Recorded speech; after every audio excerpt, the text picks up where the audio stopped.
Hello friends, बहुत बहुत स्वागत है आज के इस सत्र में आप सभी का।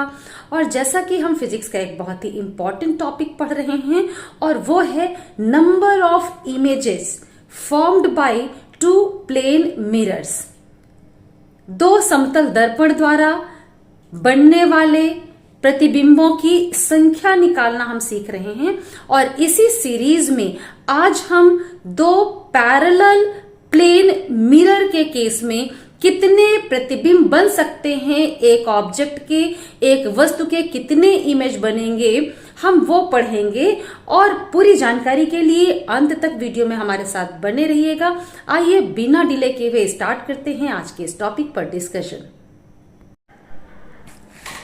तो फ्रेंड्स, हमें आज पढ़ना है number of images formed by two parallel plane mirrors. हमारे पास दो समांतर समतल दर्पण हैं और इनके बीच में हम एक ऑब्जेक्ट रखेंगे और उस ऑब्जेक्ट के टोटल कितने इमेज बनेंगे, कुल कितने प्रतिबिंब बनेंगे, ये हम आज सीखने वाले हैं। उसका रे डायग्राम भी हम सीखेंगे। पूरा आप सीख पाए इसलिए अंत तक वीडियो में साथ रहिएगा। दो समांतर समतल दर्पण की हम लोगों ने बात की है, तो कुछ इस तरीके से ये दो समतल दर्पण हैं हमारे पास। आप पहचान गए होंगे दर्पण हम कैसे बनाते हैं। हम पहले वीडियोस में जहां हम लोगों ने प्लेन मिरर से रिफ्लेक्शन यानी समतल दर्पण से परावर्तन पढ़ा है, वहां जाना कि दर्पण को ड्रॉ करने के लिए सिंगल एक लाइन ड्रॉ करते हैं और जो कोटिंग वाला पार्ट होता है उसको हम इस तरीके से शो करते हैं। यानी ये वाला साइड मिरर का रिफ्लेक्शन वाला सरफेस है, वो सरफेस है जो परावर्तन करता है। ठीक है, तो आप दोनों मिरर को देखकर आप पहचान गए होंगे कि मिरर जो हमने खड़ा किया है, ये मान लीजिए इसको हम कह रहे हैं M1 मिरर और इसको हम कह रहे हैं M2 मिरर। ठीक है, M1 मिरर का ये कोटेड वाला पार्ट है और M2 मिरर का ये है कोटिंग वाला पार्ट। तो दोनों मिरर के जो रिफ्लेक्टिंग सरफेस हैं, परावर्तक सतह जो हैं, वो अंदर की तरफ हमने करते हुए रखा। ये M1 का रिफ्लेक्टिंग सरफेस, ये M2 का रिफ्लेक्टिंग सरफेस हो गया। ठीक है, अब इन दोनों मिरर यानी M1 और M2 के बीच में, M1 और M2 के बीच में हम रख रहे हैं ऑब्जेक्ट को। ठीक है, तो ये आप देख रहे हैं यहाँ हमने ये O से ऑब्जेक्ट को शो किया हुआ है। ये दिख रहा है आपको, ये हो गया आपका ऑब्जेक्ट। ठीक है, दोनों मिरर के बीच में रख दिया, M1 mirror and M2 mirror. Normally जैसे ही आप इसे देखेंगे तो आपके दिमाग में क्या आएगा कि ये जो ऑब्जेक्ट है इसकी एक इमेज ये M1 मिरर बनाएगा अपने पीछे यानी यहाँ कहीं, और एक इमेज इसी ऑब्जेक्ट की ये M2 मिरर बनाएगा अपने पीछे यहाँ कहीं। यानी देखने वाला तुरंत कह सकता है कि यहाँ पर ऑब्जेक्ट के दो इमेज बनेंगे। लेकिन मैं एक लाइन में आपको स्टार्टिंग में ही बता दूं, क्योंकि ये सीधे सीधे कभी कभी 1 मार्क क्वेश्चन पूछा जाता है कि दो पैरेलल प्लेन मिरर्स हैं, इनके बीच ऑब्जेक्ट रखा है, इसके कितने इमेज बनेंगे। तो फ्रेंड्स, यहाँ पे इनफाइनाइट यानी कि अनंत इमेज बनेंगे। ठीक है, कैसे अनंत इमेज आप एक्सप्लेन करेंगे, तो एक लाइन का आंसर हम बता दें आपको। अनंत इमेज जो बनेंगे वो मल्टीपल रिफ्लेक्शन से बनते हैं ना, बहुपरावर्तन से। कैसे मल्टीपल रिफ्लेक्शन होगा, बार बार परावर्तन कैसे होगा, वो हम आज आगे यहाँ पर रे डायग्राम के बेस पर भी देखेंगे और उसका पूरा एक्सप्लेनेशन भी देखेंगे। तो ये एक नंबर का जो एक लाइन का क्वेश्चन आपसे पूछा जाता उसका आंसर तो आपको मिल गया, लेकिन अब इसका एक्सप्लेनेशन भी सीख लेते हैं। तो फ्रेंड्स, यहाँ देखिए कि दो मिरर M1 और M2 लिया, इसके बीच में ये हमने ऑब्जेक्ट रख दिया। ठीक है, अब आप सोचिए, पहले हम फोकस करते हैं अपना M1 मिरर पर, यानी हम पहले सोचते हैं ये M1 मिरर आपके पास है जिसके सामने ऑब्जेक्ट रखा हुआ है, ठीक है। तो कैसे इमेज बनेगी, पहले आप लोग पढ़ चुके हैं इसी चैनल पर कि मिरर के सामने जितने डिस्टेंस पर ऑब्जेक्ट रखा होता है, मिरर के पीछे उतने ही डिस्टेंस पर इस ऑब्जेक्ट की इमेज बनेगी। यानी यहाँ हम ये मान लेते हैं कि ऑब्जेक्ट की M1 मिरर से डिस्टेंस 1 सेंटीमीटर है, ऐसा हमने मान लिया, 1 सेंटीमीटर की दूरी पर रखा है। तो M1 के पीछे इस ऑब्जेक्ट की ठीक 1 सेंटीमीटर की दूरी पर इमेज बन जाएगी, ठीक है, बराबर डिस्टेंस पर इमेज बनेगी। और इमेज फॉर्मेशन भी आप जानते हैं कि प्लेन मिरर है, समतल दर्पण है, तो यहाँ पर वर्चुअल यानी कि आभासी इमेज बनेगी, आभासी प्रतिबिंब बनेगा, ठीक है। इसी चैनल पर मेरे साथ आपने ये चीज़ें पढ़ी हैं। यहाँ आप समझ गए होंगे कि M1 ऑब्जेक्ट O का अपने पीछे एक वर्चुअल यानी कि आभासी इमेज बनाएगा, ठीक है। तो इस तरह से यहाँ पर कैसे इमेज बनेगी, ऑब्जेक्ट से मान लीजिए एक रे सीधे गई इधर पे और मिरर से टकराएगी और यहाँ से वापस लौट जाएगी, ठीक है। एक तो ये रे आप ले लीजिए, दूसरी, क्योंकि आपको दिखाना है ना, दो रेज एक दूसरे को जहाँ पे कट करती हैं या ऐसा लगता है कि वहाँ पर मिल रही हैं, भले ही वास्तव में नहीं मिलती, वहाँ पर बनता है इमेज यानी प्रतिबिंब। और ये वर्चुअल है तो यहाँ हम कहेंगे वो पॉइंट जहाँ पर दो रेज मिलती हुई लगती हैं, प्रतीत होती हैं, सच में नहीं मिलती हैं, उस पॉइंट पर इमेज बनेगा। यानी ये वो पॉइंट होना चाहिए जहाँ पर दो रेज मिलती हुई लगेंगी, सच में नहीं मिलेंगी। तो एक तो आपने रे ले लिया, सीधे आई और यहीं से लौट गई।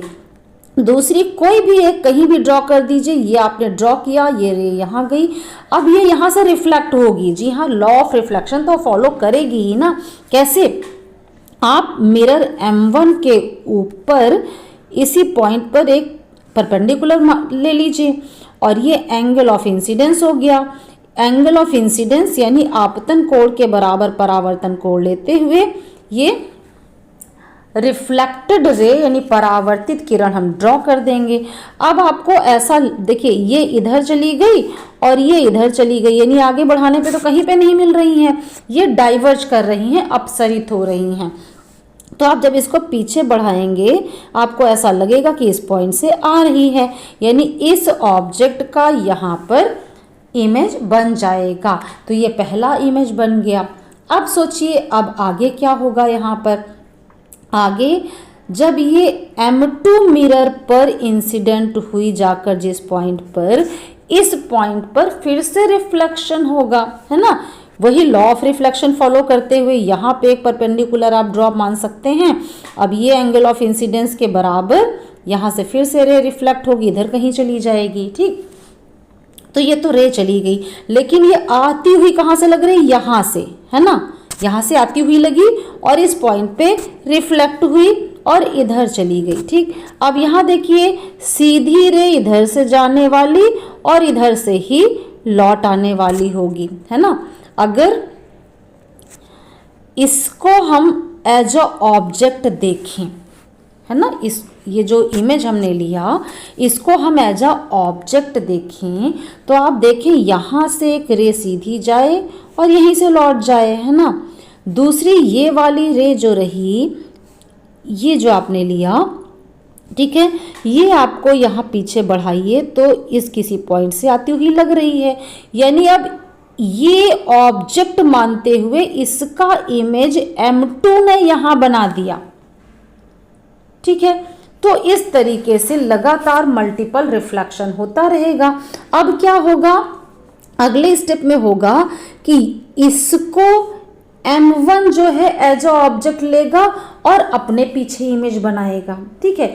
इसमें कुछ चीज़ें हम और एक्सप्लेन कर दें साथ में। ये जो मल्टीपल रिफ्लेक्शन आपको बताया, इसमें आप देखिए कि ये जो फर्स्ट इमेज यहाँ पे बन रहा है, ये वाला इमेज, ये M1 ने ऑब्जेक्ट का पहला इमेज बनाया। मान लीजिए हम इसको नाम दे देते हैं 1OM1, ठीक है। आप ABCD भी ले सकते हैं। 1OM1 हमने क्यों लिया कि O का पहला इमेज है, M1 ने बनाया, तो 1OM1। और ये वाला जो इमेज है ये M2 के, ये जो M2 मिरर है इसके रिफ्लेक्टिंग सरफेस के सामने है, लेकिन M1 के रिफ्लेक्टिंग सरफेस के पीछे है। M1 का ये रिफ्लेक्टिंग सरफेस है, तो पीछे अगर दर्पण के पीछे कोई भी चीज आ जाए उसका वो दर्पण कोई इमेज नहीं बना पाएगी। तो 1OM1 का कोई भी इमेज ये M1 दर्पण तो नहीं बना पाएगा, लेकिन M2 ने बनाया, ठीक। कहाँ बनाएगा?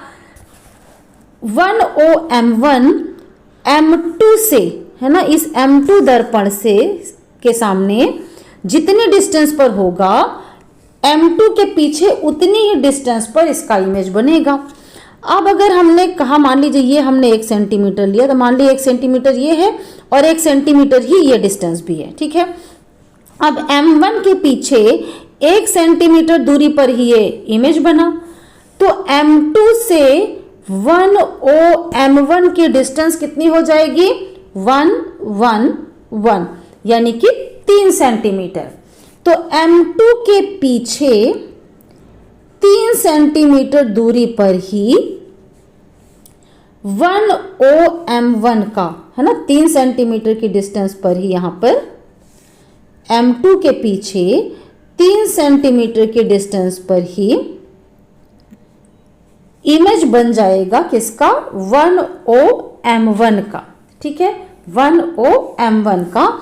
और उससे हम मान लीजिए नाम यहां पे दे देते हैं 1OM1 M2, ठीक है।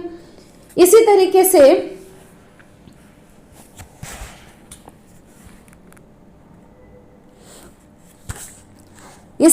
से अब ये जो इमेज बना, ये देखिए M2 के पीछे चला गया, लेकिन M1 के रिफ्लेक्टिंग सरफेस के आगे आ गया, ठीक है।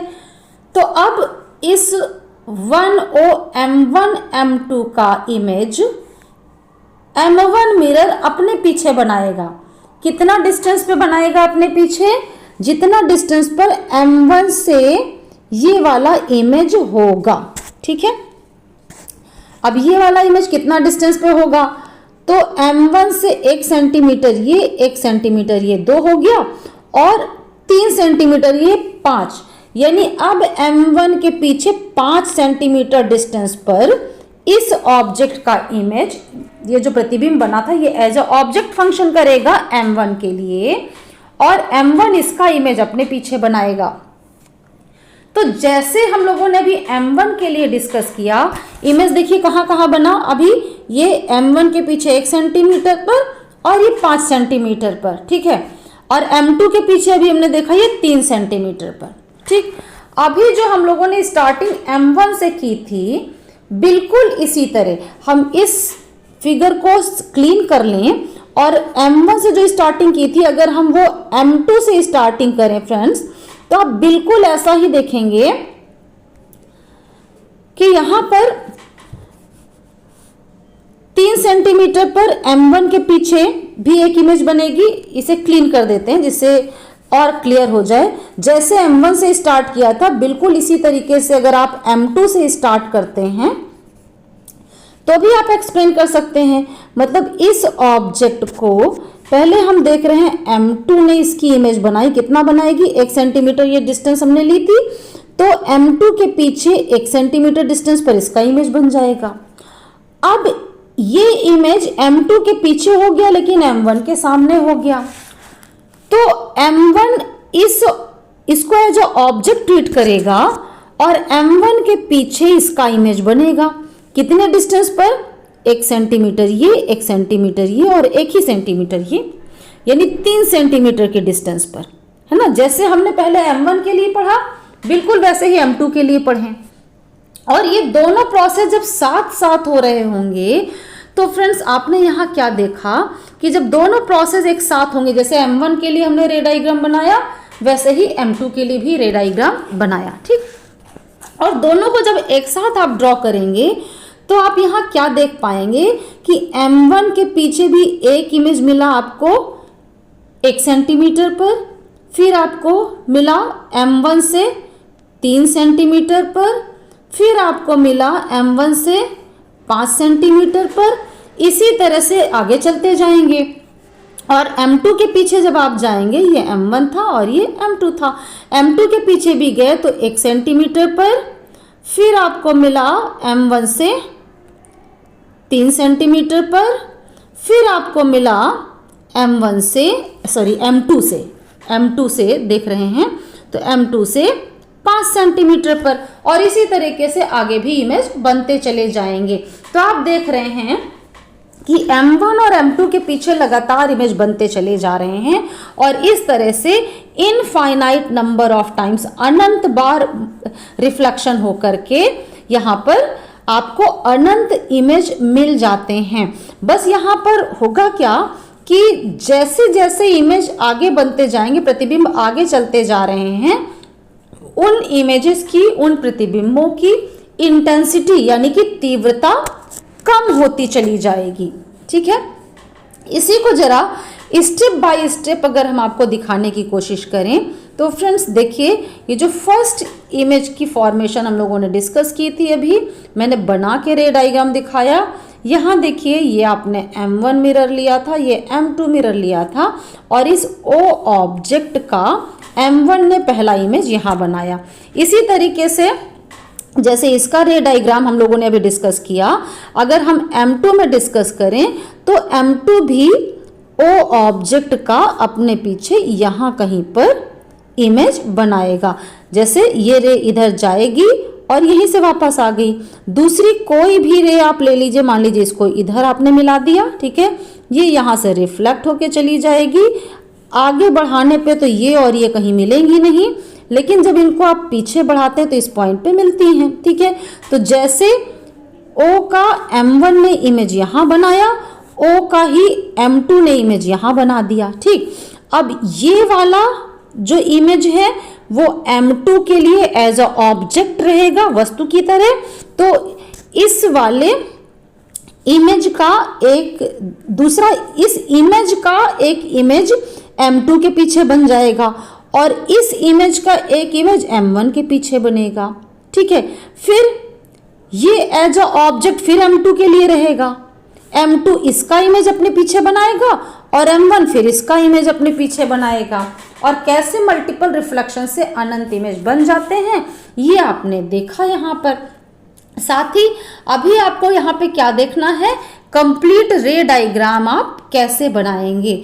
तो कंप्लीट रे डायग्राम के लिए यहाँ देखिए, अगला स्टेप ये जो हम लोगों ने डिस्कस किया था कि कैसे मल्टीपल रिफ्लेक्शन हो रहा है, ठीक है, ये भी हम डिस्कस कर चुके हैं कि कैसे इस इमेज ने M2 के लिए जो ऑब्जेक्ट काम किया तो इसका इमेज इस पॉइंट पर M2 के पीछे कैसे बना, ठीक है। ये अभी हम लोगों ने साथ के साथ डिस्कस किया है। और इस कंप्लीट अगर रे डायग्राम आपको देखना है तो कंप्लीट रे डायग्राम के लिए देखिए इस तरीके से आप आगे फॉलो करेंगे, है ना। यहाँ क्या था, इसका इमेज आपने देखा, ये जो इमेज है ये M2 के लिए ऑब्जेक्ट बना और इसका इमेज यहाँ पे एक और बन गया, ठीक है। फिर क्या है, ये वाला फिर से M1 के लिए एज अ ऑब्जेक्ट होगा और कैसे इससे रेस चलती हुई जो जाएंगी वो यहाँ पर एक इमेज बनाएंगी, इस इमेज का इमेज, है ना, यानी ये M1 के लिए ऑब्जेक्ट बन गया। तो आप ये भी यहाँ से एक्सप्लेन कर सकते हैं कि M1 के लिए कौन कौन से एज अ ऑब्जेक्ट फंक्शन हो रहे हैं और M2 के लिए कौन कौन से एज अ ऑब्जेक्ट फंक्शन कर रहे हैं। तो ये सारी चीज़ें आप यहाँ पे एक्सप्लेन करते हुए कंप्लीट रे डायग्राम ये दिखा सकते हैं। ये है यहाँ पर कंप्लीट रे डायग्राम, जिससे आप बताएंगे कि किस तरह से मल्टीपल रिफ्लेक्शन होता है। M1 और M2 दो पैरेलल प्लेन मिरर जिनके बीच में ऑब्जेक्ट O रखा है, तो वो किस तरह से इनफाइनाइट यानी अनंत प्रतिबिंब बनाते हैं। अब एक प्रश्न ये उठ सकता है कि क्यों इतना डिफिकल्ट चीज़ बार बार समझने की कोशिश भी की जाए। तो फ्रेंड्स ये बता दें कि कभी कभी रे डायग्राम को समझना बहुत ज़रूरी हो जाता है, क्योंकि अगर सिर्फ ये कहा गया है तो पैरेलल प्लेन मिरर है, समांतर आपको समतल दर्पण दिए गए हैं दो, उनके बीच में ऑब्जेक्ट रखा है, तो आप नॉर्मली यही केस आपको ध्यान में आता है। लेकिन फ्रेंड्स एक मैं आपको डायग्राम यहाँ पे दे रही हूं, देखिए यहाँ पर यहां भी कहा जाएगा कि दो पैरेलल प्लेन मिरर है, समांतर समतल दर्पण है और उनके बीच में एक ऑब्जेक्ट रखा है, एक ये दर्पण और एक ये दर्पण है ना। दोनों, इसका रिफ्लेक्टिंग सरफेस, इसका कोटेड सरफेस इधर है तो रिफ्लेक्टिंग इधर हो गया, और इसका कोटेड सरफेस इधर है तो रिफ्लेक्टिंग इधर हो गया, और इन दोनों के बीच में भी ऑब्जेक्ट O रखा है। ठीक है, अगर ये डायग्राम आपको साथ में दे दिया गया और इसके बीच में भी ये ऑब्जेक्ट O रखा है, ये डायग्राम आपको दिया गया और पूछ लिया गया इस डायग्राम के बेस पे बताइए कि ऑब्जेक्ट O के कितने इमेज बनेंगे। तो फ्रेंड्स आप रे डायग्राम के बेस पे ही सिर्फ इसको एक्सप्लेन कर पाएंगे। क्यों? क्योंकि इससे पहले तो आपने कहा पैरेलल प्लेन मिरर है, समांतर समतल दर्पण है, उनके बीच ऑब्जेक्ट रखा हुआ है, कितने इमेज बने आपने कहा था इनफाइनाइट, अनंत। ठीक है, लेकिन इस केस में सिर्फ दो इमेज ही बनेंगे। ये वाला जो केस है, अगर ये डायग्राम दे दिया गया तो सिर्फ और सिर्फ दो इमेज बनेंगे, और इसे आप रे डायग्राम समझकर ही एक्सप्लेन कर सकते हैं। देखिए बता देते हैं यहाँ फटाफट कि रे डायग्राम आप इसका कैसे एक्सप्लेन करेंगे। देखिए O ऑब्जेक्ट है, मान लीजिए ये M1 दर्पण है और ये M2 दर्पण है। पहले हम M1 दर्पण को ले लेते हैं। ठीक है, पहले हम M1 दर्पण को ले लें तो एक यहाँ से रे गई और यहीं से वापस चली गई। दूसरी कोई भी रे ले लीजिए, मान लीजिए यहाँ से यहाँ गई और रिफ्लेक्ट होकर इधर कहीं जाएगी। इससे पहले अभी हम लोगों ने यही किया है। ठीक है, ये आई और रिफ्लेक्ट हो गई। तो आप आगे कहीं भी बढ़ाइए, ये दोनों एक दूसरे को क्रॉस नहीं करेंगे क्योंकि ये डाइवर्ज कर रही हैं, अपसरित हो रही हैं। लेकिन हम जब पीछे इसको बढ़ाएंगे, जब इसको पीछे बढ़ाएंगे, ठीक है, इसको पीछे बढ़ा दीजिए तो इस किसी पॉइंट पे ये यहाँ से निकलती हुई लग रही हैं, यानी इस ऑब्जेक्ट का एक इमेज M1 ने यहाँ बना दिया। अब देखिए पहले क्या हो रहा था, इससे पहले जो रे डायग्राम बनाया, ये वाली रे जब आगे जाती थी तो ये M2 मिरर से फिर से रिफ्लेक्ट होती थी। लेकिन अब इस केस में यहाँ देखिए, ये चाहे जहां आप आगे ले जाइए, इसको आप चाहे जितना आगे ले जाइए, लेकिन M2 मिरर का ये पार्ट ऊपर है ही नहीं रिफ्लेक्शन के लिए, यानी इससे आगे कहीं कोई रिफ्लेक्शन नहीं होगा। तो अब ये वाला जो इमेज है वो इस M2 के लिए एज अ ऑब्जेक्ट वर्क नहीं कर पाएगा, यानी बस इस ऑब्जेक्ट का M1 ने यही एक इमेज बनाई। ठीक है, अब M2 के लिए देखें तो एक तो सीधी रे चली गई और यहीं से लौट आई, दूसरी आप किसी और डायरेक्शन में ले जाइए, यहां से दूसरी आप किसी और डायरेक्शन में ले जाइए, यहां से ले आइए। ठीक है, और ये रिफ्लेक्ट होकर किसी डायरेक्शन में चली जाएगी।